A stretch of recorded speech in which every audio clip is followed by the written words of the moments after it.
जय जगन्नाथ मित्रों, नमस्कार। मोटिवेशन ज्ञान चैनल में आपका स्वागत है।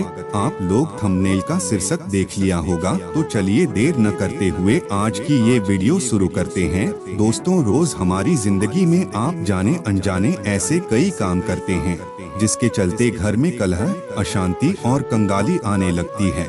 इतना ही नहीं, उससे घर की सुख शांति पर भी खराब असर पड़ता है, क्योंकि आपको उस बारे में जानकारी नहीं होती, इसलिए आपका ध्यान उधर नहीं जाता।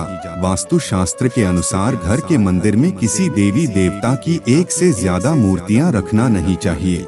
ऐसा करने से घर की शांति भंग होती है और साथ ही काम बनते बनते बिगड़ने लगते हैं। जानकारों की माने तो इससे घर में रहने वाले लोगों की जिंदगी पर बहुत बुरा प्रभाव पड़ता है। कई बार तो लोगों को मानसिक बीमारियां भी घेर लेती है। इतना ही नहीं, घर में कभी भी किसी भगवान के रौद्र रूप की तस्वीर या मूर्ति भी नहीं होनी चाहिए। खास तौर से हनुमान जी की, भगवान शिव की और माता काली की, क्योंकि इसका सीधा असर घर की सुख शांति पर पड़ता है। इसलिए बिना देर किए घर से ऐसी मूर्तियों को तुरंत हटा दें। कहते हैं घर के मंदिर में भगवान की रौद्र फोटो रखने से घर में कलेश होने लगता है और घर का माहौल भी नकारात्मक हो जाता है। बेहतर होगा इसकी बजाय आप भगवान के सौम्य रूप की प्रतिमा घर में रखें, या फिर ऐसी कोई मूर्ति जिसमें वो मुस्कुरा रहे हो या फिर आशीर्वाद दे रहे हो। ऐसा करने से घर में सकारात्मक ऊर्जा का संचार होता है।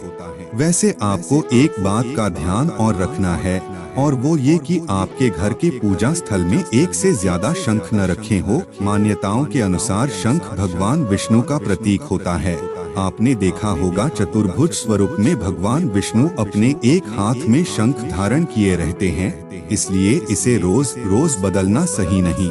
अगर आपके पूजा घर में एक से ज्यादा शंख है तो उसे किसी पवित्र नदी में बहा दें। अगला है बासी फूल। दोस्तों, ये तो आप सब जानते हैं कि भगवान को फूल चढ़ाने से वो बहुत खुश होते हैं। इतना ही नहीं, ऐसा करने से उनकी कृपा भी आप पर बरसने लगती है। लेकिन इसी के साथ अगर आप मंदिर में बासी फूल छोड़ देते हो तो आपको इसका दुष्परिणाम भी भुगतना पड़ेगा, क्योंकि बासी या सूखे फूल नकारात्मकता को आकर्षित करते हैं। इतना ही नहीं, इससे घर के लोगों को बीमारियां भी घेरने लगती है। इसलिए बेहतर होगा कि आप सूखे फूलों को मंदिर से तुरंत हटा दिया करें। ये तो बात हुई फूलों की, लेकिन अगर बात तुलसी की आती है तो आपको बता दें, उसके पत्तों को 11 दिनों तक बासी नहीं माना जाता है। यानी कि आप तुलसी की एक पत्ती को गंगाजल से धोकर भगवान को रोज 11 दिनों तक अर्पित कर सकते हैं। अब बात करते हैं टूटी हुई मूर्तियों की। खंडित मूर्तियों को लेकर कहा जाता है कि ऐसी मूर्तियों की पूजा करने से आपकी पूजा सफल नहीं होती और न ही आपको उस पूजा पाठ का फल मिलता है, क्योंकि ये मूर्तियां आपके मन में एकाग्रता पैदा नहीं कर पाती, और अगर मन में एकाग्रता नहीं होती तो मन कभी शांत नहीं हो पाता। इसलिए बेहतर होगा कि आप भगवान की खंडित मूर्तियों को तुरंत पूजा स्थल से हटा दें।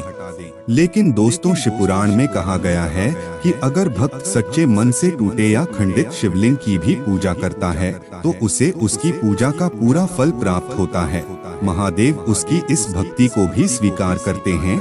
ऐसा इसलिए क्योंकि शिवलिंग को निराकार कहा गया है। यही कारण है कि खंडित शिवलिंग को भी धर्मशास्त्रों में पूजनीय बताया गया है। अगला है पितरों की तस्वीरें।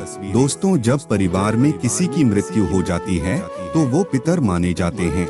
आप सभी के घर में आपके पितरों की तस्वीरें जरूर होंगी, लेकिन अगर आपने उनकी फोटो को घर के मंदिर में रखा है तो उसे तुरंत हटा दें, क्योंकि ऐसा करना सनातन धर्म में पूरी तरह से वर्जित है। इसके पीछे की वजह ये है कि ऐसा करने से घर की समृद्धि और खुशहाली में रुकावट आती है। इतना ही नहीं, अगर आप पितरों की तस्वीर को भगवान के साथ रखते हैं तो इससे आप उनका और भगवान दोनों का ही अपमान करते हैं। आखिर में आपको एक बात का खास ध्यान रखना है कि घर के मंदिर नीले रंग का बल्ब न लगा हो, क्योंकि ये बहुत अशुभ होता है।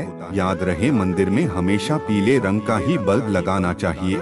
धर्म ग्रंथों की माने तो भगवान श्रीहरि को पीले रंग सबसे ज्यादा पसंद है। इस वजह से पूजा पाठ से जुड़े कार्यक्रमों में पीले रंग का खास महत्व होता है।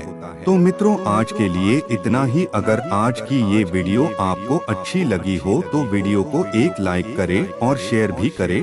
धन्यवाद।